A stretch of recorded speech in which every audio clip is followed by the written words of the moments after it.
All right, y'all. So we got a couple of mini bikes here, or mini bike and a dirt bike, I should say. But this video, we're going to be focusing on the dirt bike. So here it is, right here. I put a picture up on the screen what it looked like before. It's basically a little battery-powered dirt bike that my uncle actually got. Had batteries and everything in it. It was pretty much brand new. The guy put batteries in it like a couple of years ago and hadn't used it since, so we tried to charge up the batteries. We finally got them charged after trying to jump them a little bit because the original charger didn't want to work. But we were going to put brand new batteries in it, but the thing is, it's about $8,500, something like that. And, well, you can go on eBay and basically get one of these little two-stroke bike kits here. We got this one for like $130. All right, so we got the same motor in the motorized bicycle. I'm sure some of you guys have seen. You haven't seen it in a while. We kind of both had the idea that we can fit this motor in this bike. All right, so me and my uncle have been kind of thinking about how we're going to be mounting this thing. And I want it kind of low as possible because of center of gravity and all that sort of stuff. One problem I can see right now is trying to make the exhaust. The exhaust is going to hang too low. So at some point, I'm going to have to make a different exhaust, but I'm not worried about that right now. What I was thinking about is either welding like a piece of tube steel or something right here, so that way this can go right there, and then weld another piece of tube steel that comes out like this, so that way it can tie in with this right here, so that way it'll sit in there like your standard bicycle. I'll put a picture up on the screen at how that looks. It will still be roll start with the clutch. This is where the back brakes, so I'm going to get rid of that and put the clutch right here. But I do think once I figure out how to get it mounted and the chain's going to work, everything's gonna be smooth sailing from there, and this is gonna work awesome. So unfortunately, we can't really find anything that's gonna work too well. We really want some like pipe steel, but we really can't find any that's thick enough. So our best option that we have found is to use part of this old fence post. It's thick enough, it's not crazy thick, it's not too thin. It's not gonna have deadly fumes when I try to weld it. It's not gonna look the greatest, but this is a kind of a budget build. I'm 99% sure we're going to have to cut this out because this is completely blocking the way that the chain has to go. And while we're at it, we're looking at the chain. We're trying to figure out a way on how to mount this sprocket on here. I can't use the other side on the sprocket because this is on a one-way bearing for some reason. And I don't know if it's going to be strong enough, and it's not going to work when we try to start the engine. Get our sprocket. That, I think, is actually going to work well. And with the tire on there, it does have plenty of clearance right here. So we're going to use this brake rotor as a template right there. Mark where we need to draw holes, make sure as center as possibly can, and then drill the holes.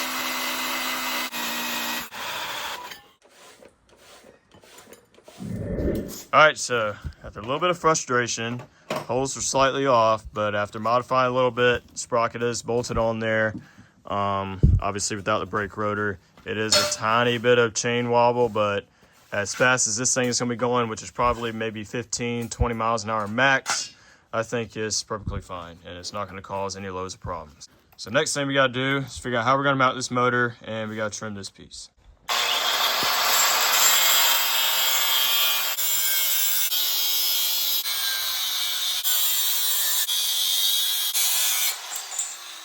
This is actually pretty thick for this frame.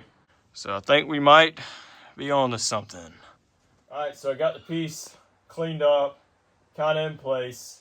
Gonna try to weld it with this $30 welder, $30, $40, some of that I saw on eBay.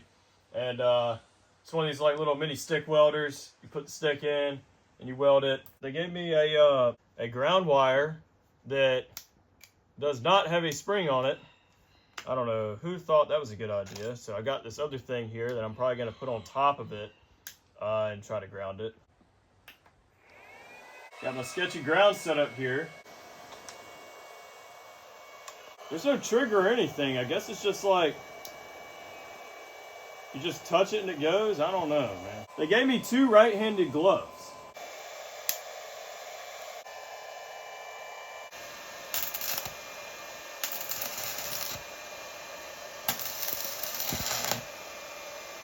This is such bull crap.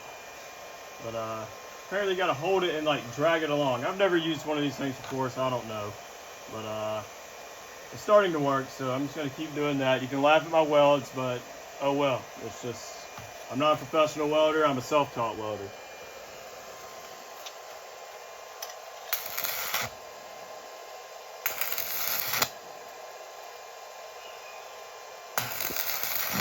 right, so after a good while, get the front mount and everything welded in there, got it bolted in there just like that. The back one, we took the same pipe steel that was right there, and we just welded it right down there. And it's still cooling down, but so far it's pretty good. We're gonna tie that back in later on, but for right now, we're just gonna leave it. It's not all doing like this and everything. It's aligned fairly well. We can probably play around with this wheel and move it like this with these spacers in there. So that's pretty good. It looks like it's gonna clear that kinda all right. This exhaust is, it's gonna work for right now, just for on-road purposes. Getting the carburetor next. So next we're gonna be installing the clutch.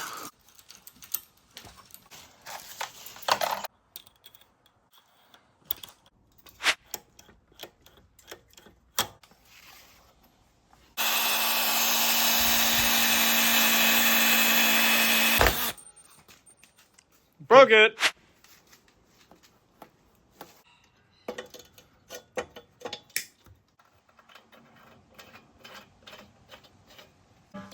All right, so we got a 1/2-inch drive to turn an 8mm bolt. Don't see that too often.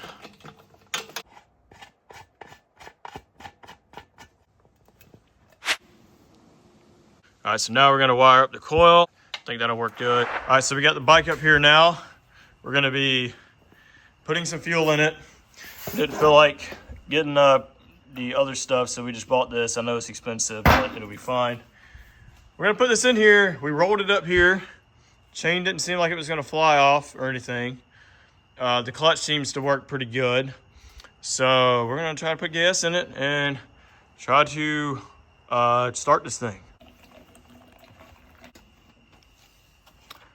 There we go. Ooh, the brakes work.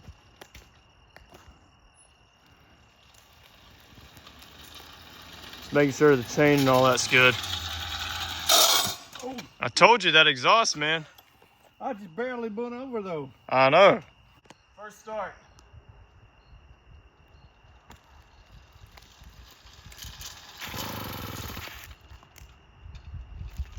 Might need to redo that. Dang, this frame is like killing my butt, man.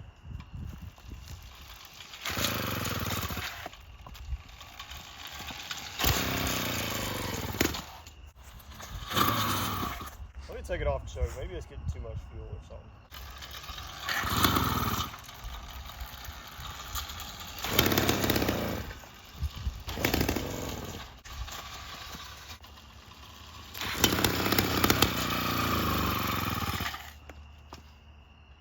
Dang, why does this thing not want to start?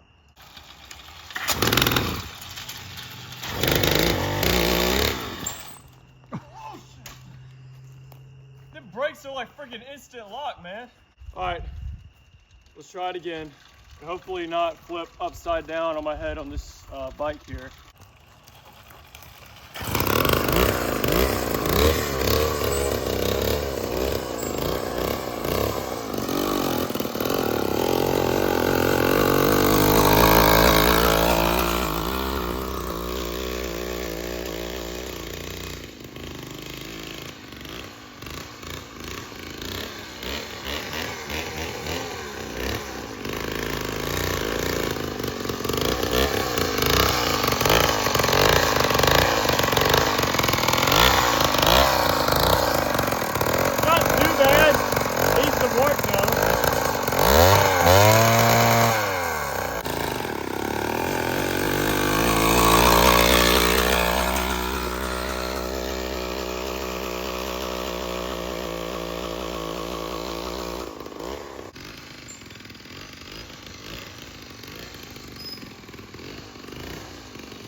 All right, so first test drive went kind of okay. I took it down there to the little cul-de-sac and came back. it is geared very low. Like, it is not fast at all, which I was kind of expecting that. So this is a 44-2 sprocket. I think it's probably gonna be doing better with like a 36 or maybe even a 32, something like that. And that's why it's also so hard to start right there, because this is geared pretty tall and it's trying to spin this motor over pretty fast, and this is a small wheel trying to start it on. So the exhaust, the flange right here, hard to see, but it bent open right there, so it's pretty loud. So I'm probably gonna find some kind of different exhaust or something to put on the side right there. The front brakes are like instant lock for mechanical calipers. I mean, they are pretty freaking strong. I almost flipped off this bike over the handlebars. It was ridiculous. But yeah, I think it just needs to get run a little bit more, broken in a little bit more.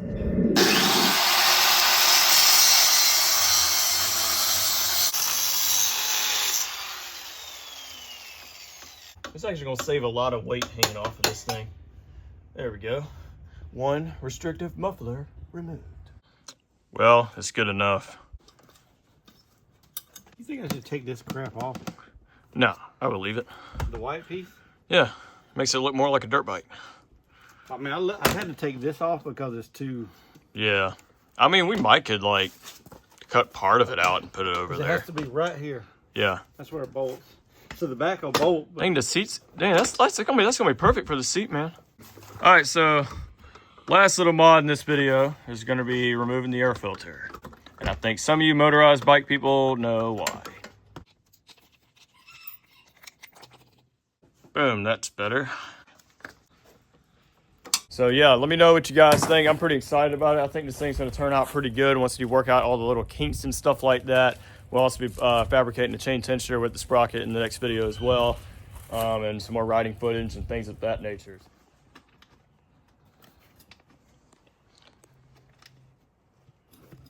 It is in there now. Oh, wow. Uh-oh.